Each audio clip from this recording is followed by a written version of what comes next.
Let me just put it to you this way. If they're not listening, if they're not engaged, if they're doing other things, they're looking out the window, you can't persuade them, you can't influence them, you can't sell them. We all hear about this multitasking. We do it all the time. Does it work? What if your prospect's doing it? What if they're multitasking during that online, say, Zoom call, during the telephone call, during your meeting, during your presentation? The studies are going to surprise you. We need to talk about multitasking, why people do it, why it doesn't work, what to do if your prospect's doing it, and what you should do if you do it. Let's do it. Maximize your influence. Kurt Mortensen is the author of Persuasion IQ, Laws of Charisma, and the best-selling book, Maximum Influence. Hey, welcome back. Good to have you here. This is podcast 570 of Maximize Your Influence. Kurt Mortensen here as we talk about persuasion, motivation, influence. Remember, we need to persuade someone. It's too late to learn.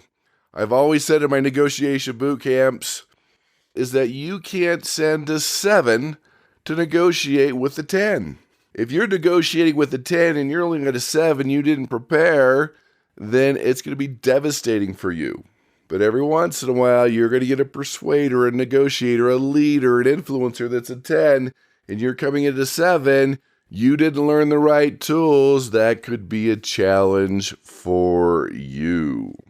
Let's start off with the persuasion blunder of the week. Don't! I'm not going to name names on this one. There's an old saying that says the wheel is spinning, but the hamster's dead. You're one french fry short of a Happy Meal. The gates are down, the lights are flashing, but the train isn't coming. I was helping at this company that their saying was the hamster one, right? Oh, they're a hamster. It was just kind of a fun saying. That's what they said. There was somebody that was working on a joint venture. It was a potentially good joint venture, but they were very persistent, always calling, always emailing.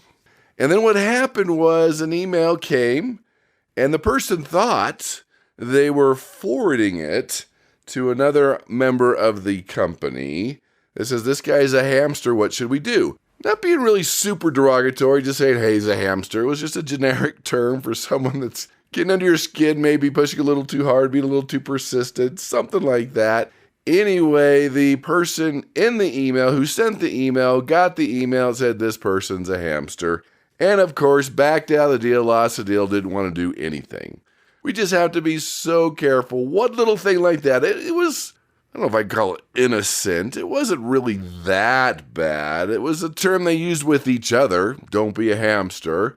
But sometimes people don't get it, they don't understand it. We say it in the wrong context, the wrong moment, the wrong email, the wrong text. We have to be so careful. So I'm just saying, double check that text you're sending, who's in the string. Make sure you're forwarding the email and not answering that person if that's not appropriate. And it can be somewhat innocent. We'll just call it that, somewhat innocent. But when the person sees it, you've lost them forever. Sometimes you only get one chance with a person, and no matter what you do, you probably won't get another chance. Which takes us to our geeky, scholarly article. This comes from the Journal of Information Systems Research, University of South Florida, and Dr. Yin, talking about trust to doubt. And here's what's fascinating. Why fake, get that, fake online reviews still fool customers. So an overview, despite the growing awareness of fake online reviews, bots, consumers still overwhelmingly trust what they read even when they shouldn't. There's something about things being written down, posted on the internet. We just tend to believe it more, even though deep down we know, wait a minute, is that true? In fact, I remember a study in New York City where they put a stop sign in the sidewalk, right? In the sidewalk where people walk, and people would stop. We see things, we just automatically obey, we automatically believe it. If you remember Candid Camera, if not, check it out on YouTube. I'll post a few links at MaximizeYourInfluence.com. By the way, that's the place for your free Persuasion IQ assessment and all the links from the podcast. That Delaware, it's a small state in the United States, they just had the police officer standing by, and on the Delaware sign said, "Welcome to Delaware." It said Delaware closed. You can't really close a state, but people were turning around because it said it, they read it, there's something about that. So back to the study. They were thinking about, okay, are consumers naturally skeptical of online reviews? Do they believe them? Do they fall into what psychologists call a truth bias? That's the tendency to assume information is truthful unless there's strong evidence otherwise. So they were digging deep. Are they getting manipulated? What are they believing? What are they not believing? Do they trust? Is there doubt?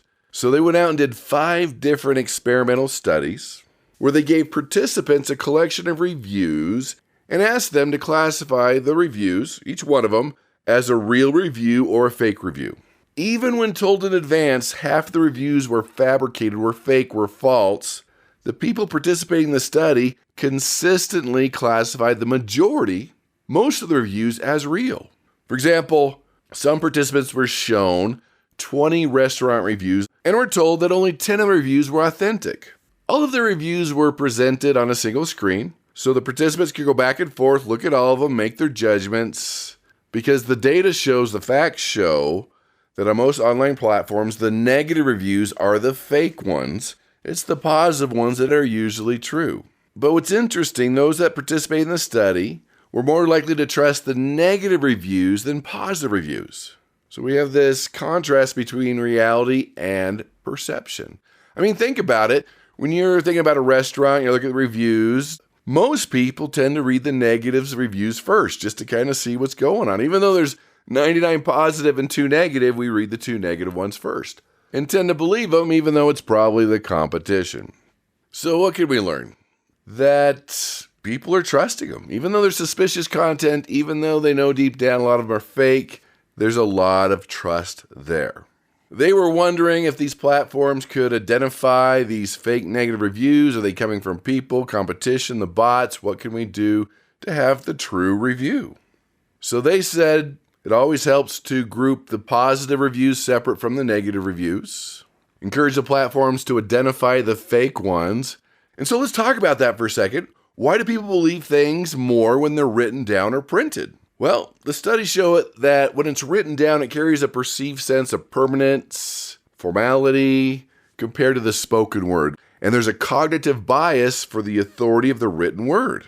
I mean, if you look at history, written information has historically been associated with authority, laws, books, scriptures, making it seem more credible. So if you want to look at the science here, written text engages different neural pathways than speech. It requires more cognitive or mental energy, and we feel it's more trustworthy. We feel that when it's written down, it's premeditated, allowing more time for reflection and editing, making it more accurate. If you can write it down, get them to write it down, post it on the internet, it has more credibility, it has more trust. There's just something about that. There's something about physical paper, even during a job evaluation. Well, let's look at the facts. Look at the paper here. Yeah, you were late 32% of the time. Yep, your coworkers, 42% don't like you, whatever it is. When you're looking at a paper and it's printed down, it's more trustworthy, it's more believable, and it's more persuasive. Which brings us to listener email. Oh, boy! You can reach me at Kurt, K-U-R-T, at MaximizeYourInfluence.com. There's a contact us form on the website. This comes from Pedro or Pete from Mexico. He says, you mentioned on a webinar a while back on success mindset that multitasking usually doesn't work for us, and it's even worse when trying to persuade a prospect. What can I do? I know my prospects are multitasking when I'm talking to them on the phone. What can I do? Well, Pete, the studies are out. Let's talk about those. There's a lot of studies out there. People think, oh, I'm a multitasker. I get a lot of things done. Does it? Now, if you're dealing with something that's low mental energy, low cognitive effort, it probably can work. For example, I can exercise and do personal development at the same time. I can drive and listen to a podcast. So when it's not taking a lot of mental energy, you probably could multitask, but it is devastating. If your prospect is trying to do 2 or 3 things at once and you're trying to persuade them and you're one of the 3, even one of the 2, if they're not listening, if they're not engaged, not fully engaged, it's very difficult to trigger those emotions and persuade and influence them. So we've all heard, multitasking, you could increase your productivity, but multitasking leads to inefficiency through task switching, where the brain rapidly shifts focus from task to task, item to item. The brain can't truly do what the computer does, like parallel processing.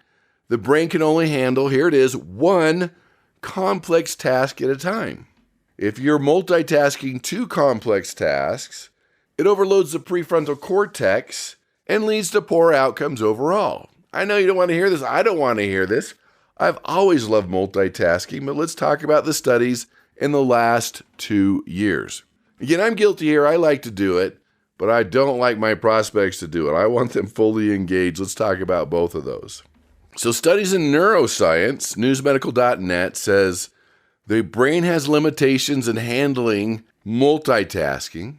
With your divided attention, it diminishes performance and output. A study done this year estimates that task switching, going from task to task, wastes 10 minutes to 2 hours per switch, as the brain needs to reorient, ultimately prolonging completion times. I mean, that's a big range, 10 minutes to 2 hours. Let's just say it's just 10 minutes.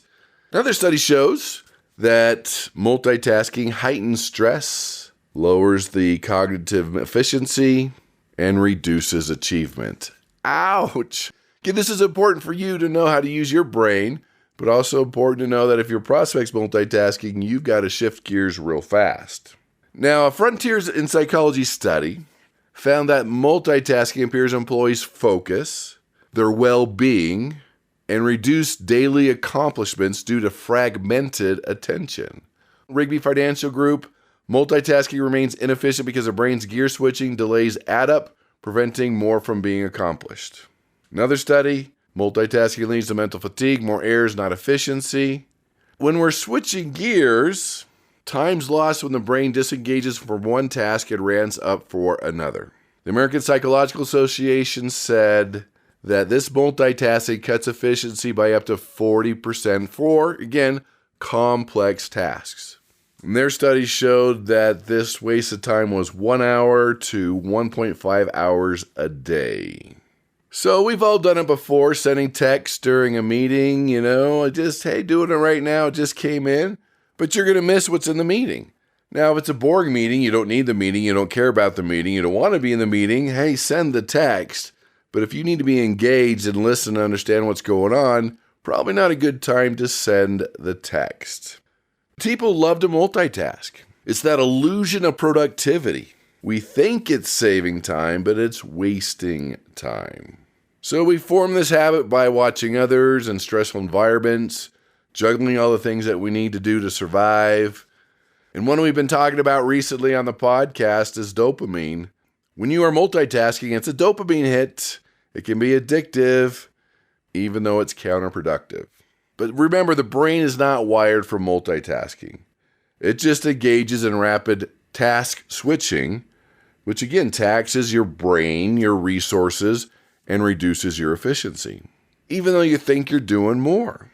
So for yourself, watch your multitasking. Again, it's okay if it's just low cognitive. You're exercising, you're listening to a podcast, you're driving, you're making a phone call. These type of tasks are okay, but when you're dealing with something that needs to be solved, a high cognitive activity, you can't multitask. So that's you. Now, let's multitask, let's switch gears, even though we shouldn't. I want you to think about your prospect, your customer. If they're multitasking, if their brain's wandering, if they're not paying attention, if they're not engaged, if you haven't developed a what's in it for them, they're not listening and you can't persuade them. So let's talk about ways when you notice someone on the phone, on a video chat, whatever it is, you've lost their attention. Maybe you're just sensing it. Because if you don't have their attention, if they're doing something else, if they're looking out the window, if they're responding to a text, you can't persuade them. In fact, one interesting study showed that our mind wanders about 47% of waking hours. We can't focus. Now, when we talk about millionaire psychology, mindset, successful people, the ability to focus, get things done, make things happen, that is a sign of success. If your mind's wandering 40% of the time, you are not getting much done. So how do you recapture that attention? The first one is senses. Anything you can do to engage as many senses as possible. I call it the law of involvement in maximum influence.